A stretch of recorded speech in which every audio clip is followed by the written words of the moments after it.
Eu gostaria de apresentar o professor. Eu convidei o professor Rodrigo Becker para tratar um pouquinho sobre a Emenda Constitucional 125, que ela foi promulgada no dia 15, ela já está em vigor, e deixou aí os advogados um pouco apavorados, né? O professor, ele é doutorando pela UERJ, é mestre pela UNB, professor da graduação e da pós-graduação do IDP, foi meu professor na pós-graduação em processo civil, meu orientador. Ele tem uma didática excelente, eu achei que seria assim, a melhor pessoa para tratar do assunto aqui com a gente. E aí, eu queria fazer, a gente vai abordar eu elenquei algumas perguntas, né, que eu acho que todo mundo aí da área está se perguntando como fazer diante da promulgação da emenda constitucional. Ela alterou o artigo 105 da Constituição, inseriu 2 parágrafos, e a partir de então, o recurso especial ele vai ter aí que ter uma relevância aí para ele subir para o STJ. E aí eu queria ver com o professor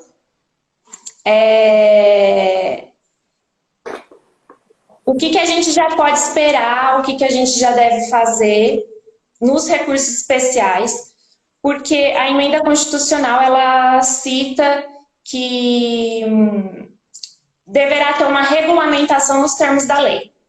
No entanto, essa lei ainda não existe, e aí a gente está nessa sem saber se já deve incluir essa relevância nos recursos desde então, se deve esperar a regulamentação, o que os advogados aí devem fazer.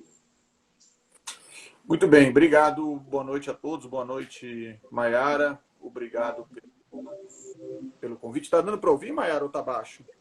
Sim, escuto. Tá. Obrigado pelo convite, obrigado pelo tema, né? Eu acho que é um tema que estamos aí há 7 dias, 10 dias da entrada em vigor da Emenda Constitucional 125 e é um tema que merece toda a nossa atenção. E como você falou aí, nós temos diversas dúvidas, diversos questionamentos, diversas polêmicas, possíveis polêmicas acerca dessa emenda constitucional. E você, na sua breve exposição, você já falou de uma delas. E a sua pergunta, basicamente, pelo que eu entendi, né, Maiara, é saber se a emenda constitucional ela já está em vigor ou se precisa de uma lei para regulamentar e aí entrar em vigor. Pois bem, Maiara, esse é um problema, de fato é um problema, tá? Por quê? Porque se a gente pegar a emenda constitucional 125 e dar uma olhada nas disposições dela, ela parece, a princípio, antagônica. Uma leitura imediata, assim, vai parecer antagônica. Por que parecer? Porque ela vai mostrar que, enquanto a emenda constitucional, no parágrafo 2º, que é incluído, né, na emenda constitucional, pela emenda constitucional, no artigo 6 da STJ, da parte da STJ na Constituição, quando ele fala lá nos termos da lei, fica a impressão de que, para que possa exigir a relevância, ela tenha que ser feita nos termos da lei, e essa lei não existe, portanto não pode ser exigida ainda. Esse é o primeiro ponto. O segundo ponto é que quando você entra na emenda constitucional mesmo, no texto da emenda constitucional, já não mais no texto do artigo 105, você vai ver que ela diz lá, essa emenda constitucional entra em vigor na data da sua publicação e diz no artigo 2º que ela passa a valer para os recursos especiais interpostos após a vigência da emenda constitucional. Muito bem. E aí criou-se a confusão. Se ela fala nos termos da lei e não existe a lei, ela está valendo? Se o artigo 2º da emenda constitucional diz que vale para os recursos interpostos nos termos interpostos após a vigência dessa lei, da emenda constitucional, e a emenda constitucional já está vigente, então a relevância já pode ser requerida? Bom, eu vou falar agora do ponto de vista teórico, o que eu acho e o que eu faria na prática, né? Do ponto ponto de vista teórico, Mayara, olha só, veja bem um detalhe importante. A emenda constitucional não fala que ela se aplica imediatamente aos recursos especiais interpostos após a emenda. Ela fala que ela se aplica aos recursos. Quando? Ela não diz o marco temporal. Você pode interpretar que é agora? Pode. Mas você pode interpretar também de outra forma. Você pode interpretar que a emenda constitucional fez apenas uma distinção de momentos. Ela quis dizer, para trás da emenda, os recursos interpostos antes da emenda não podem ser alcançados por ela. Já os recursos interpostos após a emenda podem ser alcançados por ela, mas tão somente quando a lei vier a ser editada. Essa é uma interpretação que me parece mais plausível, até com base em princípios constitucionais, princípios contraditórios. Eu acho que é importante a gente falar aqui, porque, veja, mas o contraditório não diz isso. Se você pensar contraditório, ele tem um toque de ampla defesa. Então, será que eu estou tendo realmente a minha ampla defesa assegurada no momento em que eu não posso me insurgir, eu não posso me contraditar, eu não posso contraditar um acórdão por meio de um recurso especial, sabendo o que é relevância ou não é relevância? Porque, veja, a lei não fala o que é relevância. Então, será que é justo isso? Será que é essa a ideia do legislador? Também, eu acho que tem a questão do princípio da surpresa, não surpresa, né? Eu estou sendo surpreendido com alguma coisa, eu não sei o que é. Como que eu vou deduzir uma preliminar de relevância se não existe a lei dizendo que é relevância? Então, veja, há diversos elementos que podem compor essa argumentação em prol da ideia de que a emenda constitucional ela entra em vigor na data de sua publicação, ok, mas os recursos especiais só serão atingidos após a edição da lei. Mas não acho, diferente do que as pessoas têm dito, que isso seja uma antinomia da lei. Eu acho que dá até para você interpretar a lei com um diálogo. Olha, nos termos da lei e para os recursos após a entrada em vigor. Apenas para dizer que os recursos anteriores não serão alcançáveis pela emenda constitucional. Tá certo? Então, me parece que essa é a interpretação teórica mais plausível, na minha concepção, por favor. Sei que já tem gente defendendo diferente.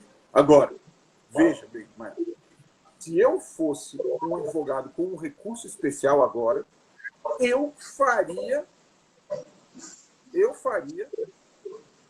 de qualquer maneira uma preliminar de relevância. Por quê? Porque isso vai ser definido pela lei ou, em algum momento, pelo STJ. Em que momento essa emenda constitucional entrou em vigor. Isso vai ser definido mais cedo ou mais tarde. Certo? E se isso vai ser definido mais cedo ou mais tarde, é bom que a gente tome todas as cautelas para não ter nenhum problema se for feita a definição pior para a gente, qual?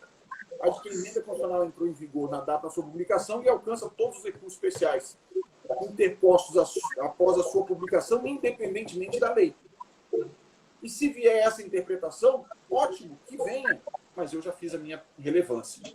Aí você vai me fazer a pergunta, né, Mayara? Tá bom, mas e como é que eu vou saber o que é relevante? Bom, aí você vai ter que usar a sua capacidade argumentativa e criativa de advogado. Até porque a emenda, ela citou alguns casos em que serão presumidas a relevância, e aí tem um inciso que fala outras hipóteses previstas em lei, mas eu ainda não tenho essas hipóteses. Não, na verdade não tem. Essas não tem ainda essas hipóteses, mas aí a gente nem precisa trabalhar com elas, porque elas vão ser outras hipóteses a virem, e aí o que a lei está dizendo, o que a emenda constitucional está dizendo aí? Ela está dizendo o seguinte: ela está fazendo uma distinção entre relevância presumida e relevância... entre relevância absoluta e relevância relativa. Na relevância absoluta, ela é presumida. O que isso significa? Significa que a lei já disse que é relevante e o STJ não pode se opor a isso. Na relevância relativa, a lei não diz o que é relevante. A emenda, quando eu falo a lei, a emenda constitucional não diz o que é relevante. E tem mais um problema. Além da emenda constitucional não dizer o que é relevante, por enquanto a gente não tem a lei para dizer o que é. Mas vamos imaginar que a lei diga, a lei venha e seja editada amanhã. Não vai ser, mas vamos imaginar que seja editada amanhã a lei e entre em vigor amanhã e diga o que é relevância. E vamos imaginar que a relevância seja uma cópia do que é a repercussão geral. Ou seja, você vai ter que alegar critérios econômicos,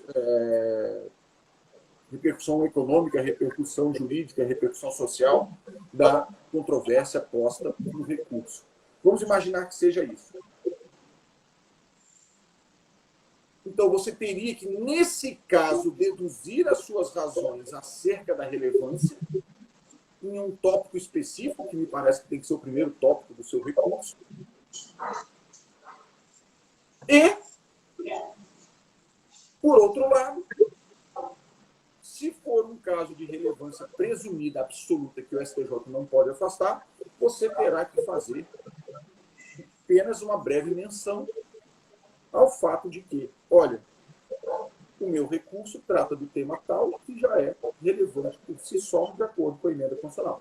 Então, basicamente, você tem aí essas duas possibilidades para fins, né, de aplicação da emenda constitucional acerca de fazer a preliminar de relevância agora ou não fazer. Então, volto a dizer, se eu fosse advogado, eu usaria essa capacidade argumentativa e, para dizer o que é relevante e o que não é relevante, eu pelo menos colocaria como norte a repercussão geral. Certo? Certo. E aí, eu tenho até visto as notícias, assim, o STJ ele está vibrando aí com a entrada em vigor da emenda, né? Porque espera-se até que haja uma redução aí dos recursos que subam ao STJ. E considerando que a expectativa do STJ é essa redução no número de recursos, essa relevância, ela vai ser, lógico, a gente ainda não sabe, né? São hipóteses, analisada caso a caso, ou ela vai ser analisada de forma abstrata, da forma como, por exemplo, a repercussão geral? Pois é, né, Mayara? Essa é uma das dúvidas que nos cercam e que estamos aguardando a lei regulamentadora para a gente poder entender o que vai ser. Eu disse numa aula que eu dei na segunda-feira, uma coisa eu vou repetir aqui para vocês.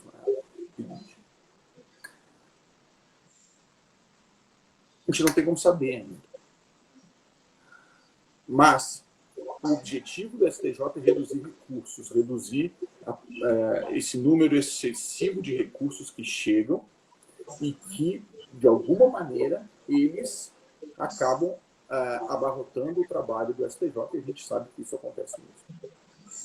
Se o objetivo do STJ é reduzir recursos, me parece que a saída mais coerente é entender que a relevância vai ser tratada como uma tese.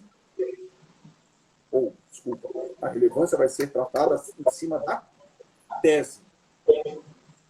Ou seja, uma vez que o STJ afasta a relevância naquele caso, ele não está afastando a relevância do caso, mas ele estará afastando a relevância da tese do caso.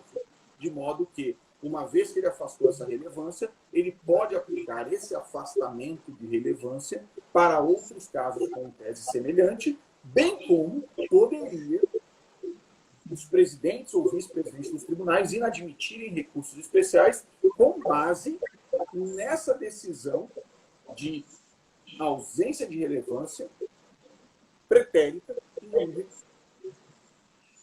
Isso é uma elucubração que eu estou fazendo, Mayara, com base no que eu imagino que se pretende para a relevância. Com a emenda constitucional 125, eu não consigo extrair isso. Até porque alguma das hipóteses de relevância presumida da emenda constitucional 125, elas são hipóteses de casos. Quando fala um caso acima de 500 salários mínimos, vai ter relevância presumida, está falando do caso concreto, não está falando de teses acima de 500 salários mínimos. Então, veja, a emenda traz situações casuísticas. Mas, ao mesmo tempo, ela fala de tese, porque ela fala, olha, também vai ser presumida quando houver relevância da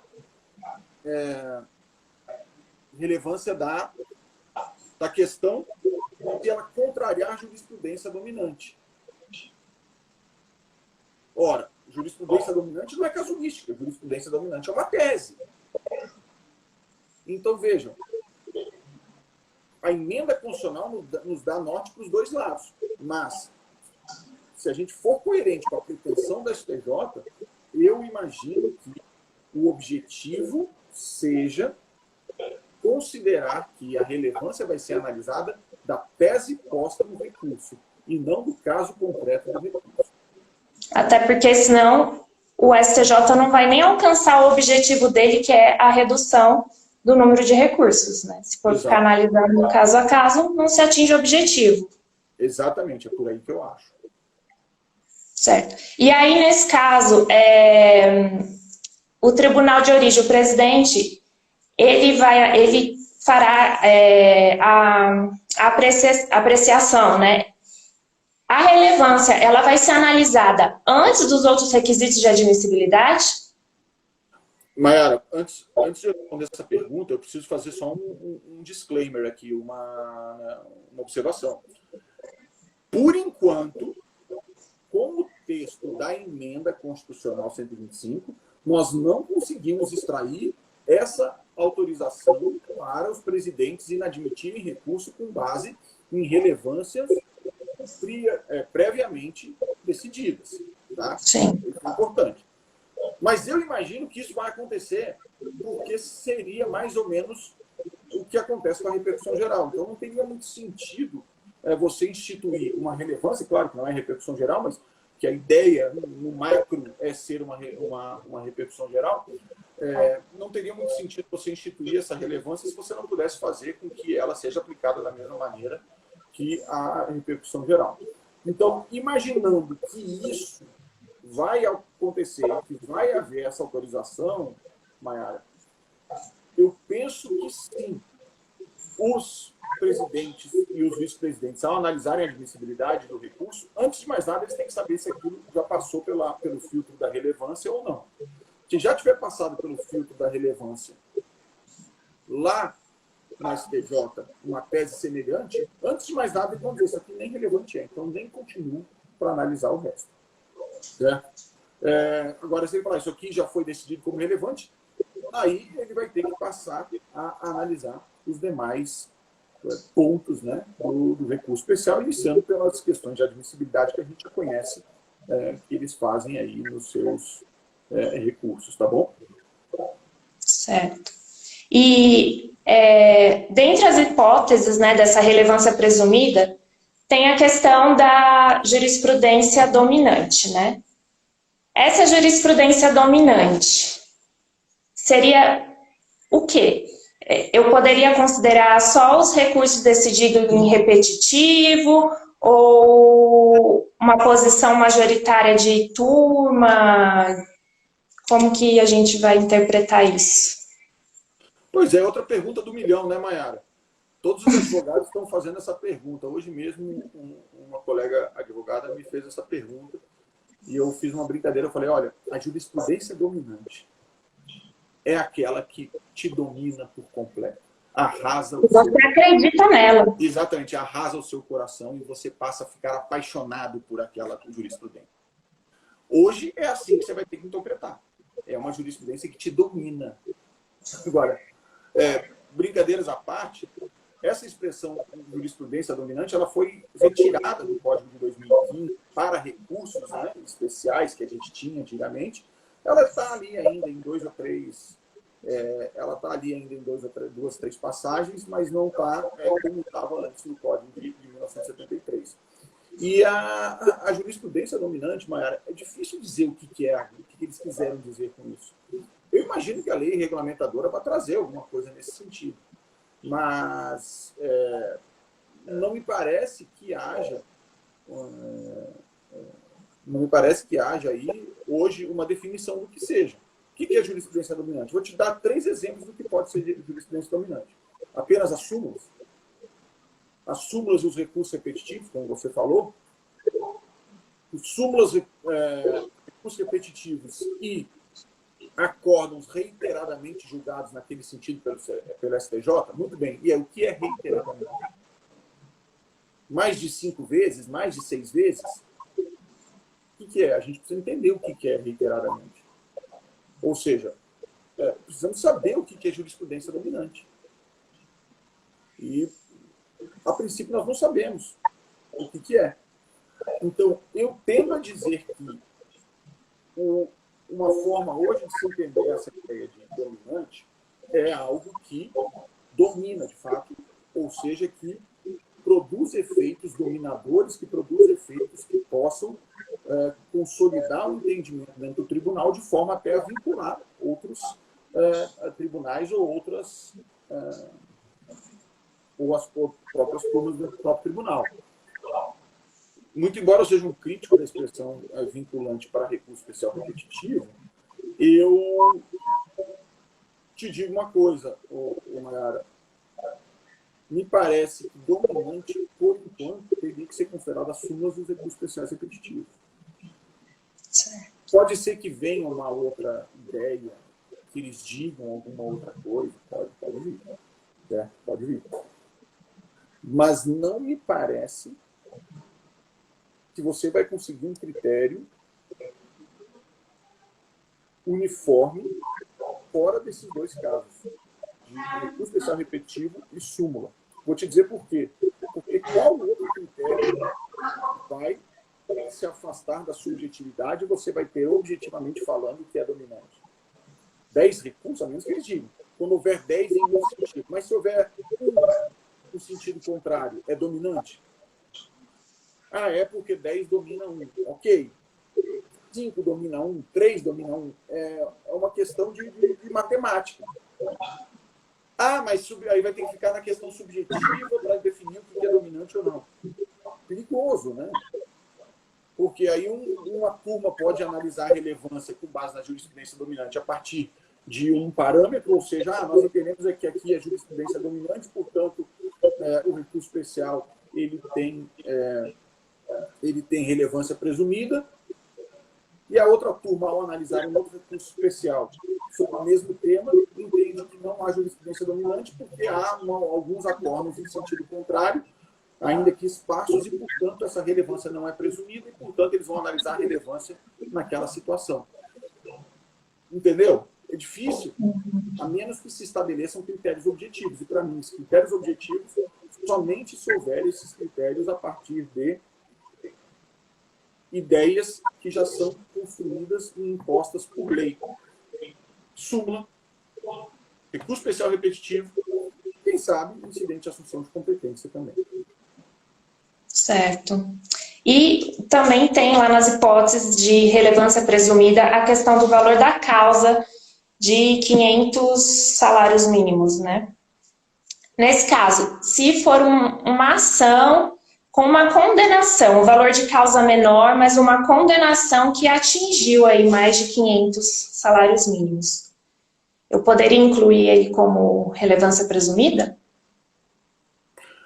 Pois é, né? Essa é outra questão. A lei fala em valor da causa. E aí tem uma brincadeira que estão fazendo, que é o seguinte, toda vez que o advogado do autor colocar o valor da causa, sei lá, valor de alçada, R$1.000, alguma coisa, a outra parte vai impugnar, dizendo para aumentar esse valor. Por quê? Porque eu quero que ele seja relevante, né? Na hora que ele chegar no STJ, eu quero que ele seja relevante. Senão eu não vou ter a condição. E isso traz uma situação complicada, Mayara, qualquer. E a definição de relevância, nesse caso, e é o único caso, né? Nesse caso, fica a critério do autor. Já perceberam isso? Sim. A relevância, o réu não tem como decidir se vai ser relevante ou não. A relevância do autor. O autor é que diz, quando ele ajuiza, se ele vai dar o valor da causa em mais de 500 ou menos de 500 salários mínimos. É bem verdade, né? Que também eu não sou incauto a ponto de dizer que, de não dizer que sei que existem casos em que o valor da causa já está estabelecido em lei, portanto, só cabe ao autor dizer qual é o valor e apenas apontar ali o valor já definido em lei. Mas e para as demais? Uma causa de dano moral, por exemplo. Quem faz o quantitativo de dano moral? O autor. Se ele quiser colocar lá 400 salários mínimos, se ele quiser colocar 500, só que em cima disso tem custas, né? Pagar custas. Tem que pagar custas, e dependendo do estado é mais caro. Então, veja, são situações que me parece, nesse ponto, que aí eu vou ser crítico, a emenda constitucional utilizou uma expressão que eu não gosto. Eu preferiria que a emenda constitucional tivesse utilizado a expressão proveito econômico, que é a mesma expressão utilizada nos honorários advocatícios, agora, com o CPC de 2015, quando ele fala no cabimento de honorários a partir daqueles patamares. Né? Ele fala 10, 12, 14, 16, 18% a partir do proveito econômico. Eu acho que seria muito melhor a gente estabelecer nesse critério de relevância presumida o proveito econômico da parte do que o valor da causa, porque às vezes o valor da causa ele é um valor, mas depois o proveito econômico acaba sendo completamente outro valor. E a emenda constitucional diz que para fins de relevância pode atualizar o valor da causa. Não diz que pode atualizar o proveito econômico, até porque não tem essa expressão na emenda. Então é um segundo ponto que eu vejo como complexo, porque o valor da causa não representa, a gente sabe, ela já foi até deixada de lado para fins de honorários, ele não representa a realidade do que é né, da consequência financeira daquela causa para fins de reflexo nas partes. Resumindo, Mayara, eu não gostei e não duvido que haja uma interpretação no futuro lato sensu de que o valor da causa inclui não apenas o valor apontado na inicial, como o valor total da causa, incluído aí a próprio proveito econômico. Não me surpreenderia essa interpretação. Tudo muito incerto ainda, né? E aí a gente fica aí na espera dessa lei ou de uma posição do STJ, né? A posição do STJ vai demorar um pouco, né? Porque, veja, os recursos especiais estão sendo interpostos agora. Muito em breve, eu falei demorar um pouco, né? Mas assim, em breve, mas a gente não sabe quando, o STJ vai ter que se debruçar sobre esse tema. E aí vai ser interessante, porque vamos imaginar, quem está interpondo um recurso especial agora, ele está interpondo com a preliminar de relevância. Vai ter prazo para as contra-razões, vai ter prazo para as contra-razões, e logo em seguida vai para a admissibilidade e vai para o STJ. Como não há ainda nenhuma lei regulando a possibilidade do presidente ou do vice-presidente, ao fazer o exame de admissibilidade, examinar a relevância, ele não vai poder usar esse critério. Então, ele vai ter que mandar subir ou afastar por outra razão o recurso especial. Se ele mandar subir, a gente está falando aí de mais ou menos uns 45 a 60 dias. Estou botando na melhor das hipóteses no tribunal que trabalha mais rápido, a partir dos prazos contados em dias úteis e tudo mais. Vai chegar no relator do STJ. E aí vai ser interessante observar uma coisa. Né? Daqui a 60 dias, pega um recurso especial e vê se foi analisada a relevância ou não. pega um recurso especial interposto depois da entrada em vigor da PEC, para ver se foi analisada a relevância ou não. O primeiro que não for, você guarda o número e já usa embaixo da mão. Olha, nos recursos tais não estão sendo analisados a relevância. Então, se vierem depois dizer que você não fez a relevância. Ou se você for da outra parte, você pode dizer, né? Se fosse o recorrido, você pode dizer, olha, não foi analisada a relevância, tem que ser. Não estou dizendo que vai funcionar, mas é uma possibilidade, se a lei não vier nos próximos 60 dias, mais ou menos, que é o prazo que eu estou imaginando aqui, fazendo uma contagem bem na ponta do lápis, assim, né? De um prazo que deve chegar ao primeiro recurso especial que vai tratar, que deveria tratar, enfim, de uma preliminar de relevância ou não. Tem uma pergunta aqui. Opa! Análise da relevância. Se usarmos o paradigma da repercussão geral, quem dirá se é ou não relevante? Só será o Superior Tribunal de Justiça ou caberá ao juiz com esta análise? Pois é, foi exatamente a resposta que eu te dei agora, né, Mayara? A princípio, pela emenda constitucional, por enquanto, só o STJ. Eu não vejo outra forma de você interpretar a emenda constitucional, por enquanto, porque vai ter que ser nos termos da lei, pode ter uma lei falando alguma outra coisa, mas, por enquanto, eu não vejo outra forma, a não ser em 2/3, ou seja, a relevância só pode ser afastada por 2/3 da maioria. 2/3 da maioria não dá, né? Aí foi brincadeira. Por 2/3 dos membros do órgão competente para analisar o recurso especial. De modo que hoje eu só vejo essa relevância sendo analisada pelo STJ. E digo mais, nem a lei pode mudar isso. O que a lei vai poder fazer, Mayara, é dizer que, uma vez a relevância já analisada pelo STJ, os presidentes e vice-presidentes, em casos semelhantes, poderão, portanto, aplicar o entendimento que o STJ já deu acerca de relevância de uma tese específica. Percebeu a diferença? Eu não acho que a lei possa dizer que um presidente ou um vice-presidente poderá analisar uma relevância no caso concreto ou analisar pela primeira vez uma relevância. Tenho minhas ressalvas em relação à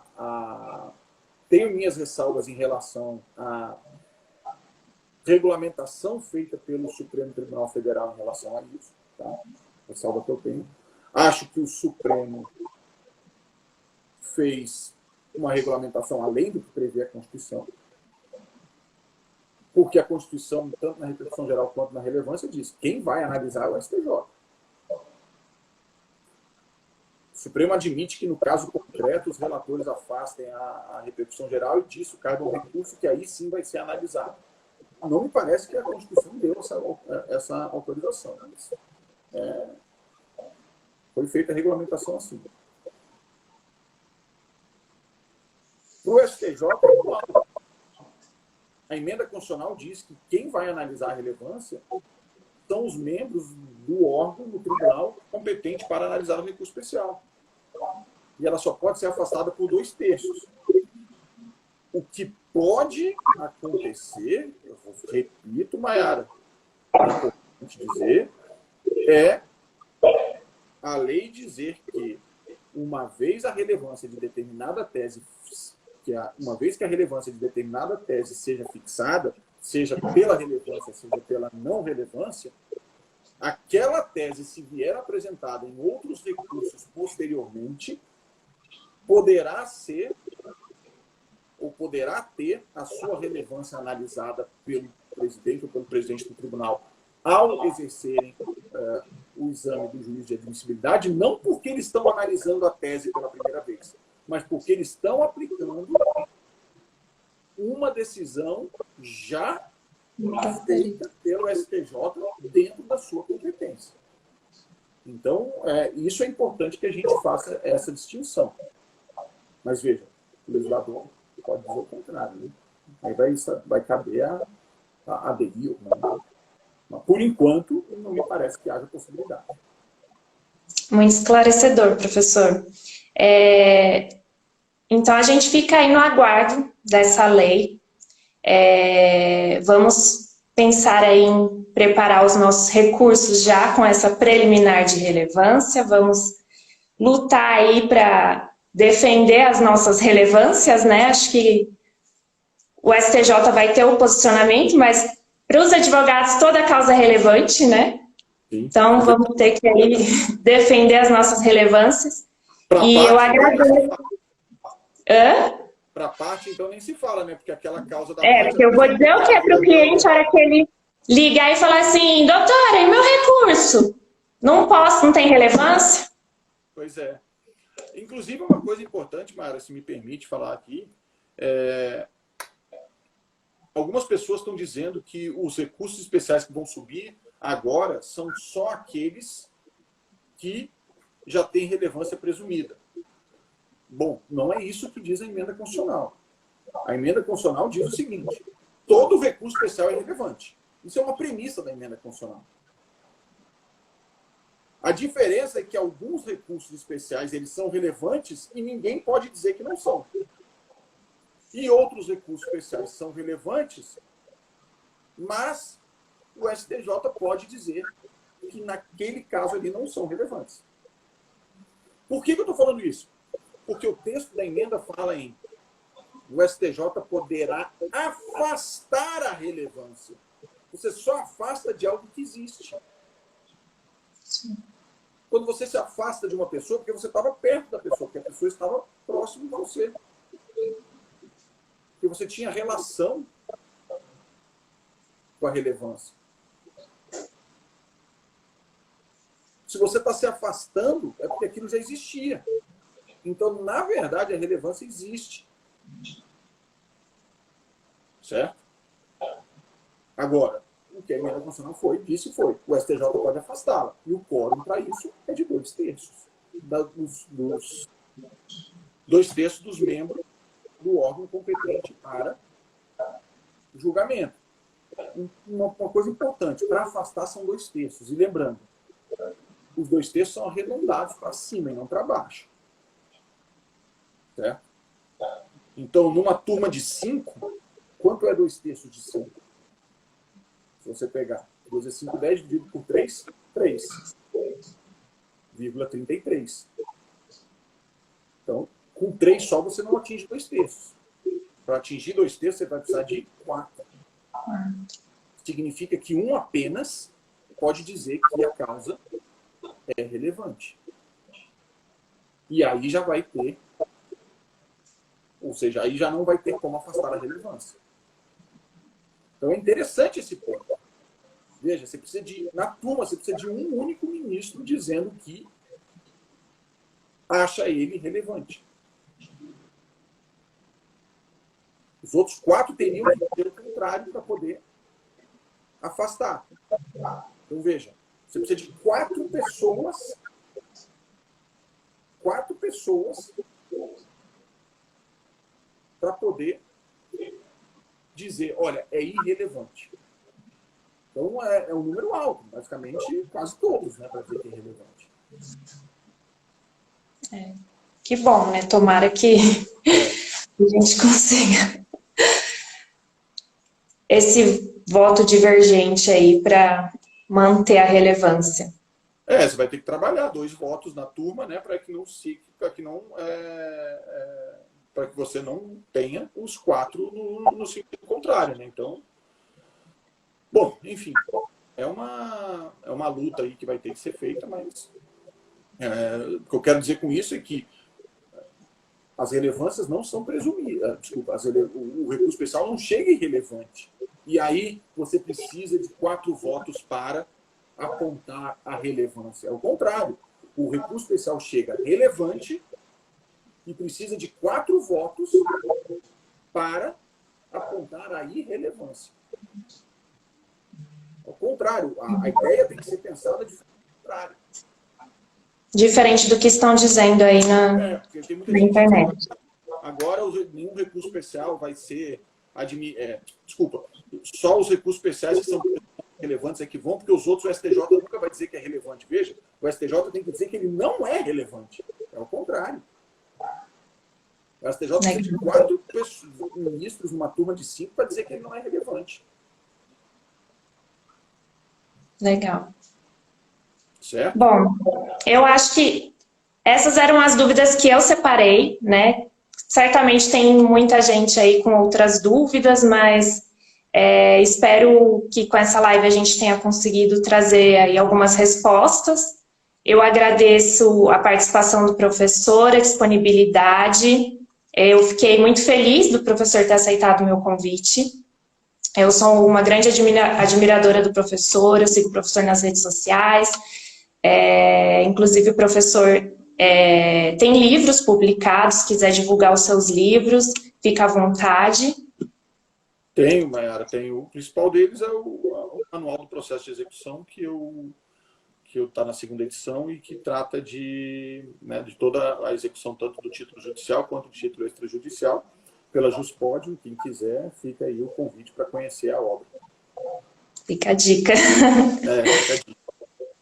Obrigada, então, também, professor. seguir no Instagram, no Twitter. Sim, o professor sempre posta excelentes notícias, inclusive eu fiquei sabendo aí eu já sabia que existia a PEC, né?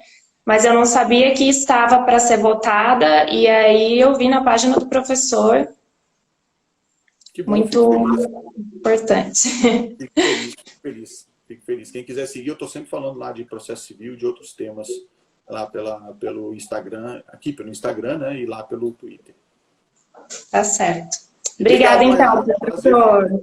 Depois, você que foi minha aluna, você e o Gabriel, né? O Gabriel também trabalha aí, acho que não sei se trabalha com você, mas ele está na live aqui. Ele já trabalhou, sim. Ele já trabalhou, e vocês dois foram meus alunos na pós-graduação, muito bons alunos. Muito obrigado, você foi meu orientador. Obrigada. Obrigada. Até a próxima, professor. Até mais. Um grande abraço. Abraço, tchau.